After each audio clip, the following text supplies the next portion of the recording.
You forgot someone's name at a party 3 years ago, and you still think about it sometimes. Meanwhile, you've watched a friend forget your name in front of a whole room, and by the next morning, you'd completely forgotten it happened. Same mistake. Two completely different verdicts. One becomes a permanent exhibit in the museum of your own flaws. The other barely registers as a blip in someone else's character. Why does your brain run two separate courtrooms, one brutal, one lenient, depending entirely on who's in the defendant's chair? This isn't a coincidence, and it isn't really about the name, or the party, or even about you specifically. It's a documented pattern in how human judgment works, and once you see it clearly, you'll start noticing it everywhere. In your relationships, your self-talk, and the quiet, unfair math you run on yourself every single day. Let's start with a foundational idea from social psychology called the fundamental attribution error, first named by psychologist Lee Ross in 1977. Ross's research found that when we explain other people's behavior, we tend to overweight their personality and underweight their circumstances. Someone cuts you off in traffic, and your first thought is that they're reckless, rude, inconsiderate. You rarely think, maybe their kid is sick in the back seat and they're racing to a hospital. You default to character. It's faster, and in a world full of strangers you'll never fully understand, character explanations are cognitively cheap. Now here's the twist that makes this so personally relevant. This bias doesn't apply evenly. It flips entirely when the person under evaluation is you.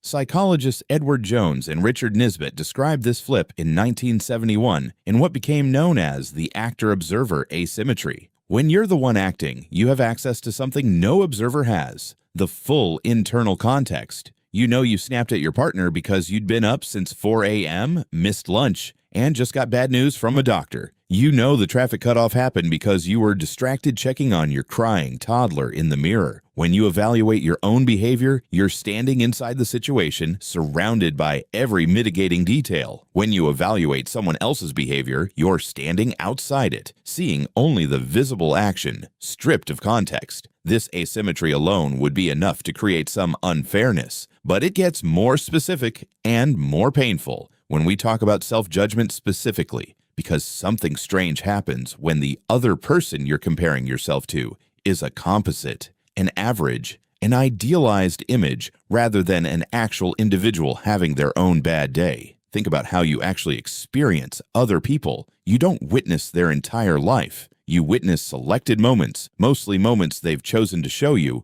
or moments that happen to be visible in public settings where people are, understandably, on their best behavior. Meanwhile, you experience your own life in full, uninterrupted continuity. Every failed attempt, every awkward silence, every private moment of doubt that never gets an audience because it happens when no one else is around. This creates what researchers studying social comparison, building on foundational work by psychologist Leon Festinger in his 1954 social comparison theory, describe as a fundamentally lopsided dataset. Festinger proposed that humans have an innate drive to evaluate themselves by comparing against others, but he was writing decades before anyone could have anticipated just how curated those comparisons would eventually become. You're not comparing your full self to someone else's full self. You're comparing your complete footage, bloopers included, to their highlight reel. Here's where it gets specific to the worst day versus best day pattern. When you think about who you are, your brain doesn't pull a random representative sample of your behavior across your whole life.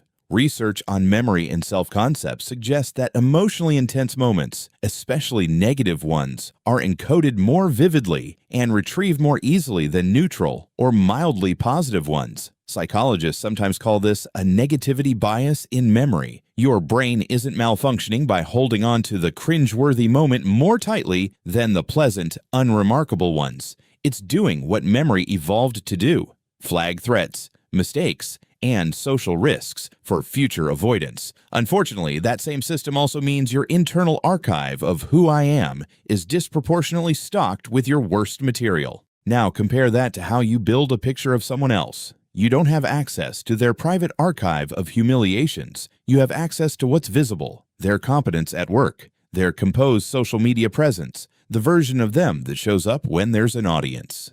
Psychologist Thomas Gilovich, known for his research on the spotlight effect, has shown that people consistently overestimate how much others notice and remember their mistakes. But there's a flip side to this that gets discussed less. Because you overestimate how much people notice your mistakes, you also assume other people are constantly aware of their own mistakes the way you're aware of yours. In reality, other people are just as prone to forgetting their own blunders quickly, especially the small social ones, and just as prone to filtering what they show you toward their more polished moments. So you end up with two distorted data sets colliding: your own self-image, weighted heavily toward vivid, memorable failures, and your image of others, weighted heavily toward their curated, composed, public-facing behavior. It's not that you're being irrational, it's that you're comparing two fundamentally different kinds of evidence and treating them as if they're equivalent. There's a related concept worth naming here: the self-serving bias, well documented since the 1970s across dozens of studies. This bias describes how people tend to attribute their successes to internal factors, like skill or effort, and their failures to external factors, like bad luck or circumstance. You'd think this would protect you from harsh self-judgment, and it does, for outcomes. But it often doesn't extend as cleanly to character judgments, especially around social mistakes. Failing a test might get externalized. The professor wrote a bad exam, but saying something awkward at a party often doesn't get the same protective externalization. It gets internalized instead, filed away as evidence about who you fundamentally are, rather than a one-off product of being tired or distracted or simply having an off moment like everyone occasionally does. This is worth sitting with. Why would your brain protect you from blame for a failed test, but not for an awkward sentence at a party? One likely answer involves the specific vividness and social nature of the second kind of memory. Academic failure is often abstract and delayed. Social awkwardness is immediate, embodied, felt in real time in front of witnesses. The emotional intensity of that immediate social discomfort seems to override the usual self-protective tendency, making these moments stick with unusual force, regardless of how minor they actually were in the broader scope of who you are. There's another layer to this worth unpacking because it explains why the unfairness compounds over time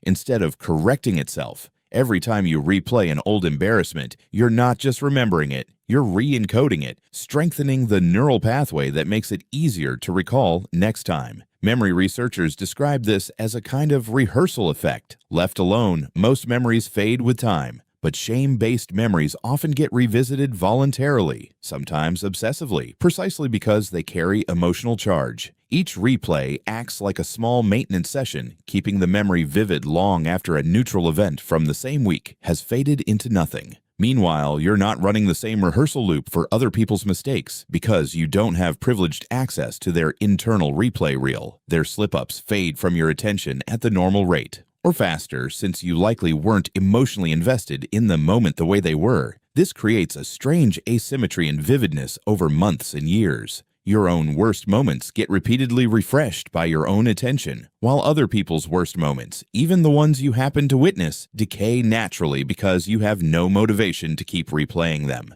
So even if, hypothetically, you and a friend both did something equally embarrassing on the same day, a year later, your version of the memory could be sharp and detailed, while theirs, from your perspective, is a hazy, half-remembered footnote. The math wasn't just skewed on day one. It keeps skewing further with every year that passes, simply because of who has emotional incentive to keep the memory alive.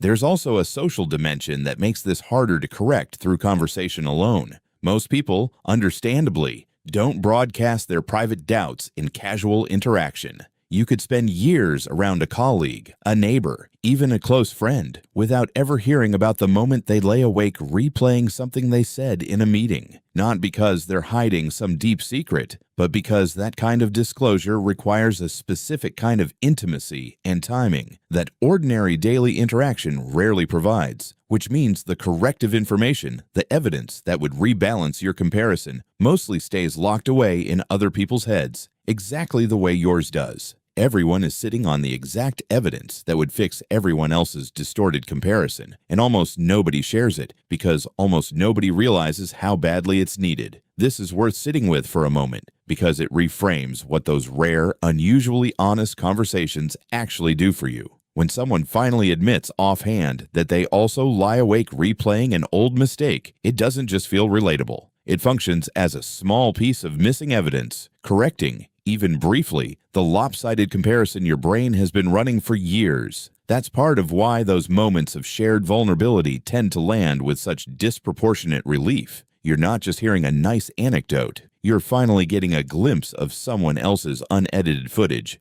and discovering it looks a lot more like yours than their curated exterior ever suggested. So what does this mean, practically, about the unfair math you're running on yourself? It means the comparison was rigged before you even started making it. You're not actually less kind, less competent, or less put together than the people around you. You're comparing an edited highlight reel of someone else's public behavior against an unedited, negativity-weighted archive of your own private failures. That's not a fair trial. That's a trial where the prosecution gets unlimited evidence and the defense gets none. This also reframes something people often get wrong about self-compassion. It's not about pretending your mistakes didn't happen, or lowering your standards, or telling yourself comforting lies. It's about correcting a genuinely inaccurate comparison. If you actually had access to everyone else's full internal footage, their late-night doubts, their own forgotten names, their own cringeworthy moments replayed at 2 a.m., the picture would look remarkably different. Not because everyone is secretly a mess, but because everyone is running the exact same lopsided math you are, quietly assuming they're uniquely flawed while judging themselves against everyone else's highlight reel too.